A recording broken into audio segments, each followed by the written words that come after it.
บ้านที่เฮือนน้องกระเตกับนมบอยเพิ่น จังไรก็ทักทายสวัสดีอีกทีหนึ่งเด้อพี่น้องเด้อเนาะทักทายสวัสดีเงียบเหงาปัญญังพี่น้องเลยเนาะทีมงานเพิ่นก็ออกไปอันข้างนอกเบิดเพราะว่าทางในบ้านเพิ่นเรียกประชุมก็ว่าแม่นตัวด้วนเรียกตัวด้วนเรียกประชุมพี่น้องเนาะเพราะว่าเห็นในคลิปพวกนี้ก็คือว่าหมอบตะนางตะไคร้ให้กับทางในบ้านเพิ่นไปเอ็นอ้อมนั่นก็อ้อมของการบ้าน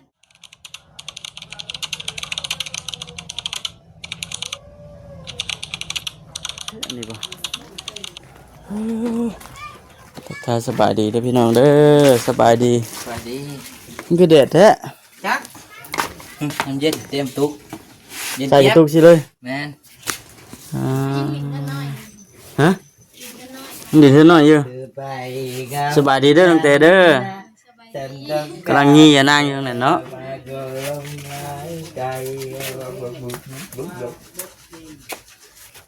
กำลังงีอย่านั่งอยู่น้องเตเป็นจ้ะดูได้ใส่อย่างว่าเนาะพอได้กระตุกน้ำซื้อมาซื้อ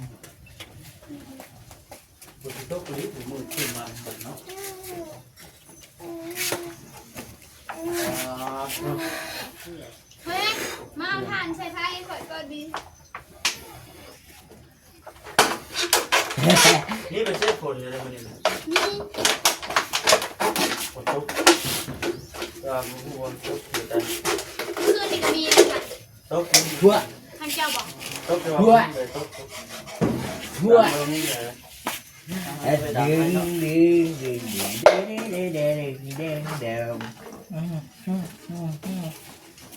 มาทานใส่ไพ่มัน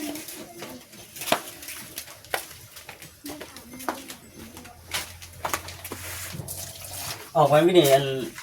เดี๋ยวนั่นอยู่ป่ะทีมงานเพิ่นน่ะเพิ่นอยู่ใส่ก็ของการบ้านได้เพิ่นเอิ้นไปยังก่อนพอหูอยู่ป่ะคือว่าหม้อตะนางนี่แหละโอ้ตะนางอันที่ว่าเห็นในคลิปในคลิปเพิ่นมอบตะนางเพจของการบ้านแม่นแล้ว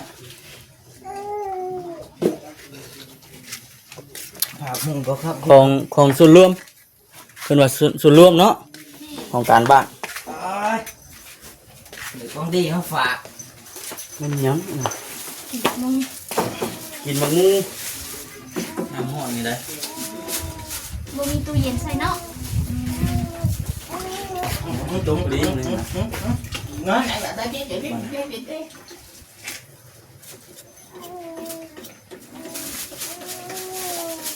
ี่ยลำบายครับเนี่ยเรียมหาขบกับสากโมเห็นดิเขาเบื่อกันยังโมเห็นจะอยู่ใส่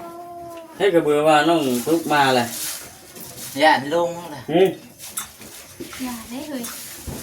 นี่เงินปุ๊บกลัวไหวบ่ยังเป็นในพิเตอร์ซุกอยู่เนาะเป็นเจ้านี่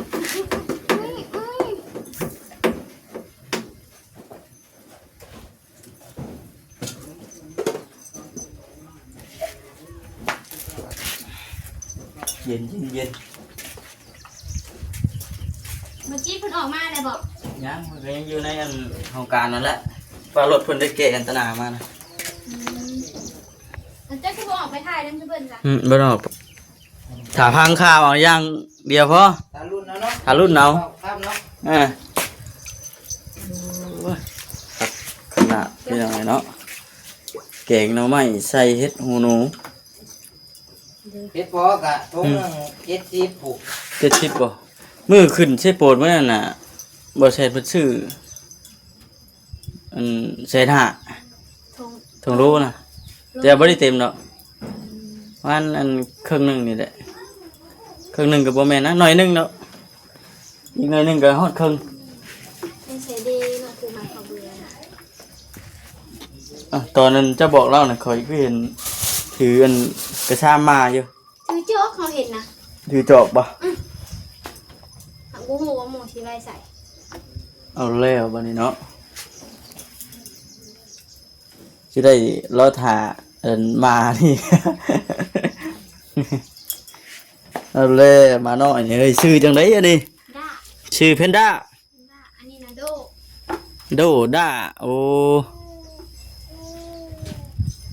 บอกครับ ย่อแค่น้อย เอาไหมกิน โอ้ยเวิร์ดได้ กินก่อนกินเลย โอ้กินละ ฮะกินป้าหันละ นวลแท้อันนี้บ่ บริอาบน้ำซื้อได้นี่ อันนี้นะ น้ำบัดมันแห้งคนแห้งอยู่ คือว่าให้มันเนี่ยมันฮ้อนเลยเด้มาหน่อยนี่ก็ หม้อเนี่ยมาอาบน้ำได้นี่กันอันนี้ก็แม่เรา สไตล์เพิ่นเนี่ยนี่บ่คือน้อยแท้มาหลายมื้อเลยก็ยังน้อยคือเก่า โบเป็นช่วงผิดหรือเปล่าเฮ้ย บ่ ฮะวันที่ยังก่อเข้าไปนะ11เนาะ เอามาแต่ใส่ก็ลืมละ พังนะ ฟังไทยอ้าวที่เจ้าไปยัง พนม ที่เจ้าไปธาตุพนมไปตอนใดบ่ ไป ไปพาไป ไปกระเบาเล่า โอ้ทางไหนลาวเพิ่นพาไป ไป บ่เลยอันเลยคือได้หมานี่มานี่เพิ่นไปเอาให้ ชื่ออ่าง ชื่อเอา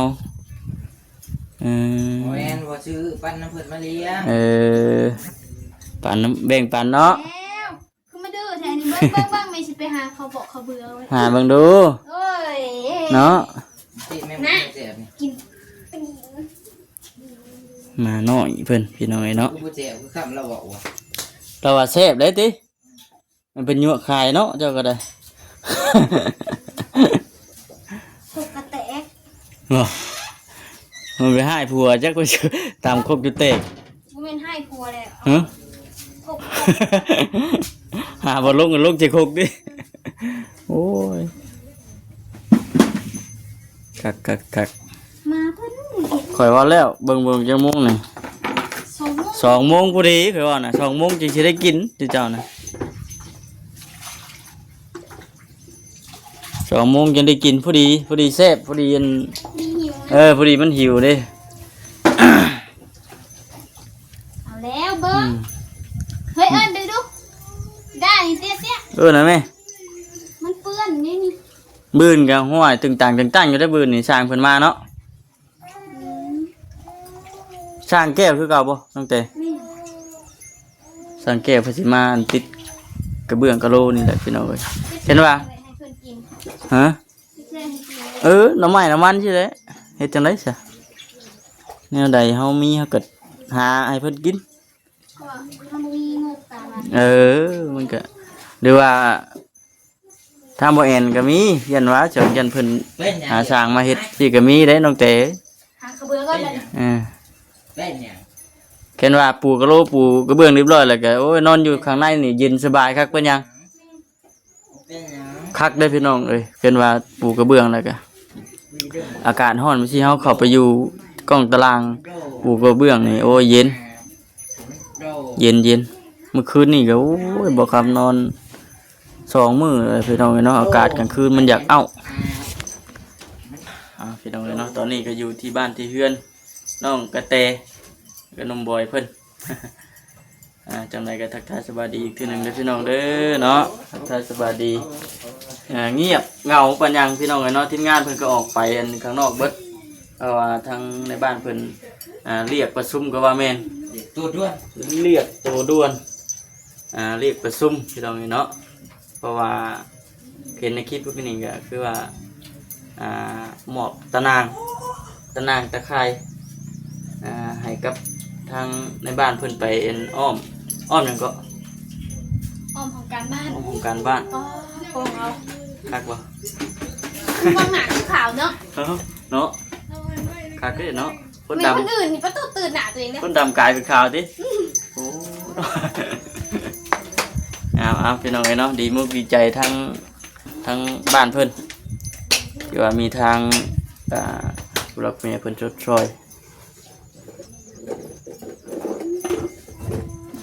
บ่จักตัวใหญ่ตัวน้อยเนาะตัวนี้น่ะบ่ได้แม่นมาน้ำเดียวกันบ่ มากำกันเลย มานํกันเลยโอ้ ตะกี้นะเพื่อนมาน่ะย่างคือบ่เป็นเลย มันอ้วนบ่ มันอ้วนแบบกันย่างแบบสักอย่างเลยนะ กระติกมันใหญ่ บ่ 20 นิ้วเด้ ฮะ 20 นิ้ว 20 นิ้วพุ่น หักแล้วหา เออมา20เล็บ กับเมียขาหักบัด มาเล็บ20เนาะเพิ่นเอิ้นเนาะมาเล็บ20 เมียกับเมียขาหักค่ะ มายังมาได้มายังไม่ได้มาคาโคก มันต้องเข้ากันคือสิ เขากับปันยัง กินแล้วบ่ก็เบื่อมาแล้วบ่เออ ไปอันน่ะอันองอา น้องตุ๊กเพิ่นไปพุ่นบ่ อมอาย หลานน้อยก็ตื่นแล้วเนาะบัดนี้โอ้ย ได้สิ อาย มื้อหนึงนอนจักเทื่อซั่นนี่ แม่นเพิ่นบ่ไข่เลยเพิ่นก็นอน อืม มื้อหนึงก็หึง คือปกติเนาะแม่เนาะ แม่น แต่มื้อที่ว่าพาไปหาหมอมื้อนั้นน่ะเพิ่นกวดเพิ่นเช็คเบิ่งข้างในบ่เพิ่นว่าแนวใด เพิ่นไข่ธรรมดาชื่อจังว่าไปมื้อนั้นน่ะเพราะว่าเพิ่นเคยเป็นปอดแม่ เป็นปอด แม่ เออ พี่ก่อน มีเสียงปุกๆลงมาบ่ พี่เขียนผูก สังกะสีลั่นบ่มันแดดบ่ ดังหน่อย โอ้แดดกำลังจ้าจังพี่น้องเอ้ยเนาะ เอาเลยไป บ่คำ โตพี่ดิบเด้ คืดง้อเด้บัดนี้สุดใกล้สิฮอดใกล้สิได้ดำนาแล้วเด้อพี่น้องเอ้ยเนาะวันจันทร์นี่ก็เป็นสิได้ดำนาอีกประมาณมื้อนี้วัน พุด วันพุธพฤหัสศุกร์เสาร์อาทิตย์จันทร์โอ้ยังอีก5มื้ออีก5มื้อแม่นปักดำแล้ว เอาออกมาโอ้ยหาอีกกับลงดูเด้อดาออกมา มาก็บ่มาเนาะมันหยังก็เป็นแต่เพลงแต่ช่วงนั้นตอนยังน้อยนี่แหละมันเป็นแต่ฮักเป็นแต่เพลง อันนี้ก็มื้อน่ะสงสัยหิวข้าวแห้งโคตรน้องเลือดสัตว์ออก บ่ มานำกันก็ดื้อเนาะให้กันอีก มือไปซิโน่น่ะ คุณหมุนไปทางนั้น สายหมุนได้คุณนะ ใส่บุ เมื่อคืนนี่เพิ่นจะเข้านอนในนะห้องอ้อมเบิด นอนอยู่กลางนี่บ่ แม่นอนนี่ มันบ่ได้อันฮ้อนคือจะถึงบ่ได้บ่ กับห้องอยู่เสือตัวแรกนี่สิขึ้นนอนเทิงบ่จัก โอ้บัดเพิ่นปูกระเบื้องเจ้าแฮงเฮาบ่ได้ขึ้นรถเทิงพุ่นบ่นี่มันเย็นเด้อบัด เย็นได้ปูกระเบื้อง ปูกระเบื้องมันเย็น นอนเปลือกเอาเด้อจ้ะ ให้กะสิได้เอาสระน้ำมันขึ้นไปเทิงให้ เออ เต็มบัดอายมาจังได้ขึ้นไปนั่ง แม่น มันบ่มีสระมันผัดแป้นบ่ได้กบหั้นนะ อืม มันก็เลยแหะปัก คักแล้วบัด อย่าดื้ออย่าพากันดื้อหลายโอ้ย แพนด้า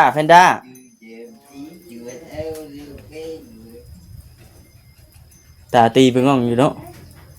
ช่างตามาตาโตแม่นเขาบอกยังมันเห็ดสิตา โอ้ย พังอยู่ได้แม่นบอก บ่ หาเห็ดตาโลใช่ไหม คือว่าฮู้ใช่ได้ติ อย่าดื้อ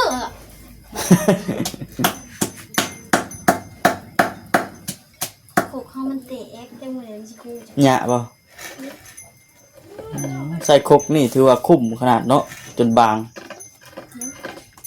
ไปเห็ดในไหน โอ้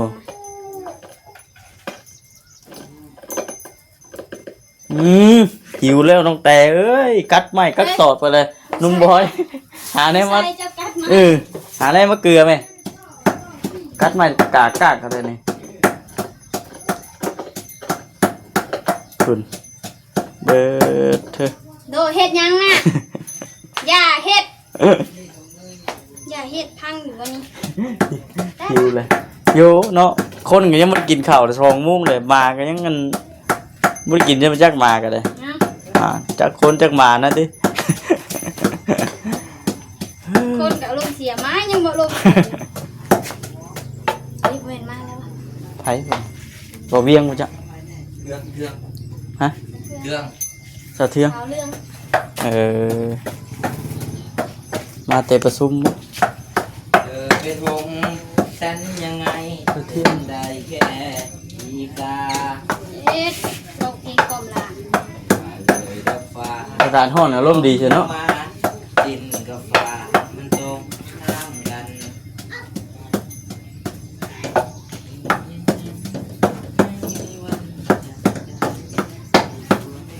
ที่เก่าช่วงแรงแล้วมันมักตกบ้านดอกบัวเงียวนะ ตกแล้วเดี๋ยวนี้ ฮะ เอาสิสึเฮาตื่นตั้งสิ คือมื้อนั้นน่ะมื้อที่ว่าหามแทงหน้ามาพี่มื้อเทื่อฝนตกมื้อน่ะมื้อทั้งบ้านน่ะว่าบ่ได้ตกแต่ว่าอยู่แถวนี้น้ำอังเบิด ตุ๊กตุ๊ก ตกแต่แถวนี้ได้บ่อยู่ คนลำเอียง ผลลำเอียงผลนี่บ่ได้บัดฮอดยามอันค่อยสิดำน้ำบ่ตกเลยบ่แห้งอีกแล้ว มันตกแต่หน้าพอค่ำเนาะ ยังเกี่ยวเข่า ห เด้ น้า อ พอค่ำเว้น อย่าตกจากมา บ่อยู่ยัง มั เก็ น บ ยั ขาง ง มีตกเทินบ่มีหดผล คือว่าถ่ายให้ใช่เด้อติ ไม่เห็นเทวดาสาเหตุใส่มนุษย์แต่ อย่าเว้าดังให้เพิ่นได้ยินเด้อ อย่าตกที่ตอนนี้ถ้าเบิ่งกับมือใดเฮาสักเครื่องนะว่าครับ เออ กับมือใดเฮาสักเครื่องอ่ะ คือว่าแน่เบิ่งให้เด้อติ ประเด็นนี่ตก ตัวนี้เลยเฮาสักเครื่องแล้วก้าวาสิตากเครื่องคือมาแล้วบัดนี้จักมาได้ทางใด หน้าบูดหน้าเศร้าว่าได้บัดนี้ติ ใครเฮ็ดสิเฮาลงโทษเฮาบ่ ชมเบิ่งอยู่เด้ถ้าตกห้ำวะ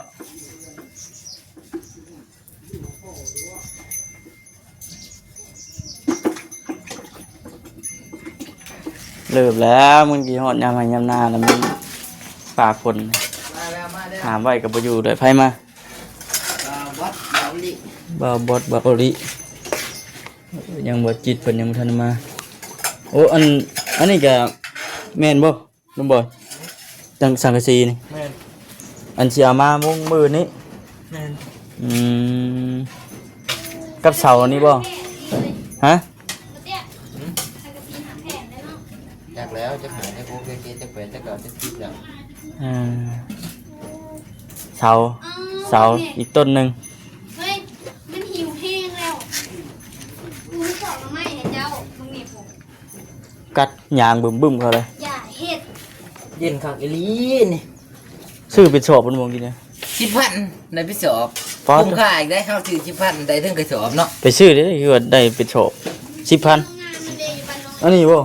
โอ้ไปซื้อในโรงงานกับเจ้าอ่า นี่แหละสอบนี่แหละนี่ ทางเข้าบ้านเรามึงนี่หมดเด้ เขาก็ได้ใช้ได้กระสอบ โอ้มันก็ได้ใช่แล้วแหละเดี๋ยวนะฮะ เขาใช้ยังก็ได้นี่ มันคุ้ม ไอ้ ค่า พอ นะ กระเต็มนี่ก็ได้หลายแสนแล้ว โอ้โถสิเป็นนับบ่ เป็นล้านบ่จ๊ะ เป็นล้านพุ่นแหละ นี่มึงอย่านี่70,000เด้อ ว้าโอ้ยฮู้ราคาเขายังอิ่มแล้วอยู่ จำก็ที่บวกแล้วอันนี้ก็ บ่กินก็ได้นะ เมื่อกี้มึงก็ยา อิ่มเลยเห็นราคากัน ซื้อมากก็เอามาบูชาทั้งหัว โอ้บ่กล้ากินดิเอาไปบ่กล้ากินเลย ยักษ์เข้ากลางกูเฮ้ย เออเบิ่งเด้อแม่เพิ่นบ่อยู่ครับ ถ้ากูเด็กหน่อยนี่กูอยากกินตับเลยนะกู โอ้เพิ่นสิยาเลยน้องมันนมบอยบาด บอกแต่บอกคำสุด เนาะโอ้เป็นแต่ตื่นแท้โอ้ยกินไผไม่หมอเด้น้องแต่ ว่า โยเสือกกินตัวอยู่นั่งเผาวันนี้ดิ นี่แหละเดี๋ยวพี่น้องไงเนาะเอาจุดนี้ก็สีประมาณนี้ทางว่าคำก็ได้เดี๋ยวจะนั่งทานนั่งรอทางงานเป็นเข้ามาอีกกายสีท่าคลิปรอบๆนี่แหละให้กับซีได้เบิ่งได้ชมกัน เก็บไว้ได้ โอเคครับพี่น้องไงเนาะสบายดี